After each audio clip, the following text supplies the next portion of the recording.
लाली देवीसिंगची काळजी तर करत असते, पण अशी काय वेळ येते की लाली म्हणते, तुम्हाला अशी काय घाव देणार ना की तुमच्या आयुष्यभर लक्षात राहणार. पण तेवढ्यात लॉजवर रेड पडते. नमस्कार मित्रांनो, ह्या मालिकेच्या आजच्या भागामध्ये नक्की काय घडलं चला तर बघूया. देवीसिंगला लालीचा खूप राग येत असतो आणि तो म्हणत असतो, तुला माहीत नाही हा देवीसिंग विषारी नाग आहे, विषारी नाग. आता मनात त्याचा रागाराग चालू असतो. तेवढ्याच जामकर येतो आणि म्हणतो, काय गोपाळ नावाचे टेलर, कशी आहात, आठवलं का काही. तो बोलायचा प्रयत्न करतो. ते म्हणतं काहीच हरकत नाही, आठवत नाही ना, आता आठवेल. आता जामकर देवीसिंगला खूप मारायला लागतात आणि म्हणतात, बोल बोल कुठे लाली. पण देवीसिंग म्हणतो, साहेब मी खरं बोलतो, अहो मला नाही माहिती लालीजी कुठे आहेत. आता तो सांगायचा खूप प्रयत्न करत असतो, पण जामकर काय ऐकत नाही. देवीसिंग मनात म्हणतो, लाली हे सगळे घाव तुझी देणे, तू दिलेल्या एका एका घावाचा असा बदला घेईल ना जो आयुष्यभर तुझ्या लक्षात राहील. पण इकडे लाली पण तेवढंच रागाराग करत असते आणि मनात म्हणते, गोपाळराव तुम्हाला काय वाटलं बाकीच्या मुलींसारखं ही लाली पण ऐकून घेईल, त्रास सहन करेल? अजिबात नाही. अहो काय चुकलं होतं माझं, मी तर तुमच्यावर प्रेम केलं होतं, लहानपणापासून तुमची वाट बघितली आणि तुम्ही काय दिलं, फक्त घाव. आता मी पण तुम्हाला असे काय घाव देणार ना आयुष्यभर तुमच्या लक्षात राहणार. तेवढ्याच जोरजोरात दरवाजा वाजतो आणि आवाज येतो, पळापळा, पोलिसांची धाड पडली, पळापळा.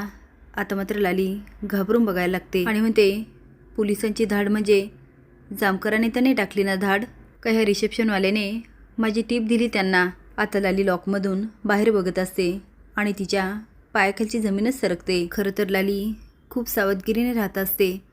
ती रूममध्ये इकडे तिकडे पैसे लपवते. आता मात्र घाबरून तिला काय करावं आणि काय नाही तेच कळत नाही.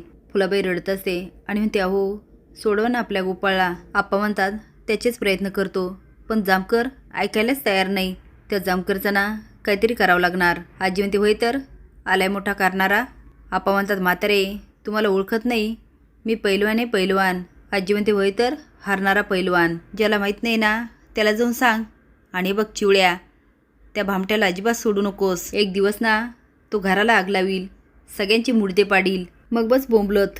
फुलाबाई म्हणते, माझ्या गोपाळविषयी बोलायला तुम्हाला काहीच कसं वाटत नाही. अहो एवढ्या वर्षाने घरी आला तो तरी तुमच्या डोळ्यात खुपतोय. आजी म्हणते, तेच म्हणते मी. अगं हा तुझा गोपाळ नाहीच आहे, हा तर कोणीतरी भामटा आहे जो आल्यापासनं गावात मुडदे पडतायत. रंजी म्हणते, बाई आत्याबरोबर बोलतायत. लकी आता सगळ्यांवर लक्ष ठेवून असतो आणि याची खबर तो लालीला देत असतो. सुधाकर म्हणतो, साहेब त्या गोपाळला एवढं मारलं तरी तो काहीच सांगायला तयार नाही. जामकर म्हणतात, जोपर्यंत बोलत नाही तोपर्यंत मारत राहा. सुधाकर म्हणतो, साहेब अजून मारलं ना तर तो मरेल. जामकर म्हणतात, मरू द्या मग. गावामध्ये एवढ्या मुलींचे खून झाले, एवढ्या मुली बेपत्ता झाल्या आणि सगळ्यांची दोर ह्या गोपाळ नावाच्या टेलरपर्यंत पोहोचते. लाली इकडं म्हणते, काय करू मी आता, हे इथं कसे पोहोचले. तुम्हाला काय वाटतं लालीने कुणाला पाहिलं असेल. असेच नवीन अपडेट जाण्यासाठी लाईक आणि सबस्क्राईब करा. धन्यवाद.